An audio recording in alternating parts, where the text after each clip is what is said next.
বিএনপির ভাইদেরকে একটা কথা বলি, আপনারা হয়তো অনেকে জানেনও না। পৃথিবীতে দ্বিতীয় ইতিহাস আছে কিনা মান্না ভাই জানলে বলবেন, আমি ভাইয়ের কাছ থেকে শুনতে চাইব।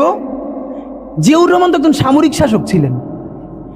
একজন সামরিক শাসক সামরিক ফরমান জারি করে দেশে গণতন্ত্র ফিরেইছে, পৃথিবীতে এই নজির নাই যেটা জিয়াউর রহমান করছেন।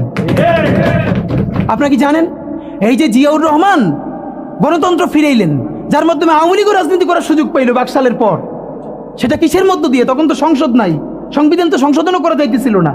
কিসের মধ্য দিয়ে? জিয়াউর রহমানের সামরিক ফরমানের মধ্য দিয়ে। পৃথিবীর একমাত্র একজন সামরিক শাসক যিনি ফিল করলেন না সামরিক পন্থা দিয়ে করা যাবে না, গণতন্ত্রে ফিরতে হবে। এবং দেখেন হাসিনারে এবং আওয়ামী লীগের চরিত্রটাই হলো এইরকম, এর যে একটু ভালোবাসে তারই সে হত্যা করে। শহীদ প্রেসিডেন্ট জিয়াউর রহমান শেখ হাসিনাকে দেশে আসার অনুমতি দিছিলেন, সুযোগ দিছিলেন এবং বলছে থাক সবাই রাজনীতি করুক। আসার 1 মাসের মধ্যে জিয়াউর রহমান শহীদ হয়ে গেছে।